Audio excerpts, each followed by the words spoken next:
Well, let's look at federal issues. Labor is looking to seize back control of the narrative on migration after the detainee debacle of last month. They now say Australia needs to crack down on migration. Here's Anthony Albanese. By ensuring Australia can get the skilled workers that Australia needs, but putting an end to any abuse and any rorts. Treasury forecasts show that migration is expected to decline substantially over the coming financial year. The new migration strategy we'll announce this week will bring migration back to sustainable levels.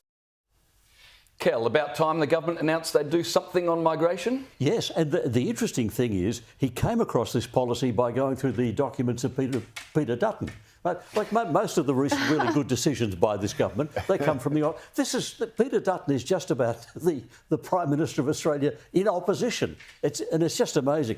Until tomorrow, we'll get the details. When the details come out, we'll know whether this is serious numbers or not. But I just worry that it's yet more. We'll stop the rorts and we'll get it back to proper levels, which means under his rule it was not proper levels. So I have no confidence until I hear tomorrow's details, and even then I won't have a lot of confidence. We were accepting a lot of people, 500,000 per year for a 24 million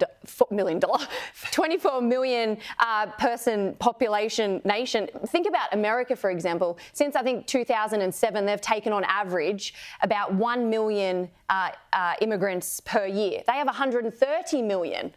So we were just shy of that. It's absolutely insane. We have a housing crisis here at the moment. And unfortunately, I think it's likely not going to be enough, whatever Albanese says, because I don't think he understands the gravity of the situation. You know, charity comes from prosperity, and it doesn't come at the cost of necessity. You have Australians who can't even be prosperous right now. They just need the basic necessities. They need petrol to be reasonable, groceries to be reasonable, mortgages to be reasonable. And here we are, even having to have this conversation. It's absolutely insane that we're in this position to begin with. We shouldn't have been allowed to get here. And I'm not saying we shouldn't be charitable, but it doesn't come by sacrificing Australians. But this is not a charitable migration program we're talking about. This is a skilled migration program to fix the skills shortages that we already have, to plug the gap. So there are plenty of skilled workers who were let off because they didn't get a vaccine. No, but there are plenty of employers who say they simply cannot find skilled or unskilled workers in Australia to fill the gaps they need. Isn't this a situation where Albanese's created a problem and now he says, but don't worry, I'm going to solve it. Absolutely. Your champion. The problem is that they were warned about this months ago. Peter Dutton even said in his budget reply speech, he said deliberately that the migrant situation is going to worsen the cost of living and the housing problem. Right. And here we are.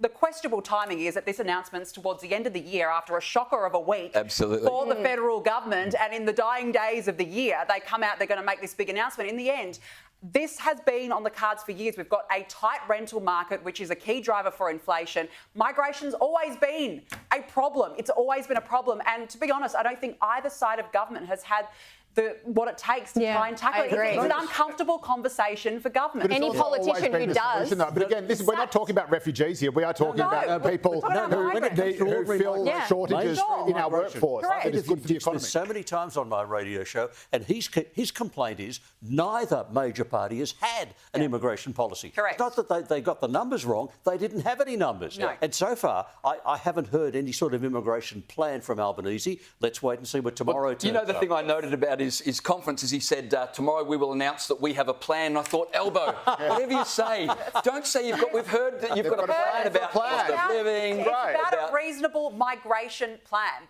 And that is not a difficult ask. As you said, Evelyn, it's been, 500,000 people in 12 months. It's crazy. We don't have the infrastructure for it. We don't have the housing for it. That's why you have to make sure that you're not getting, again, why you're not getting any rorders and you're not getting any people who are using, for example, the school student visas as a backdoor into asylum seeking. But again, I thought this was well played in terms of the timing of the issue, because it got Claire O'Neill off the hook for the detainees scandal. And of course, as I've been saying for weeks and weeks, the government needed to drop a really big bomb on cost of living to say, we're listening, we know it's a problem, we're going to do something big to try and fix it. They were so desperate to change the narrative. That was literally an announcement to announce a coming announcement. And what was really funny, I want to show you a clip. I don't know if you guys have seen this, but after he announced that they will have an announcement, about migration. Then Anthony Albanese was very keen to talk about the weather.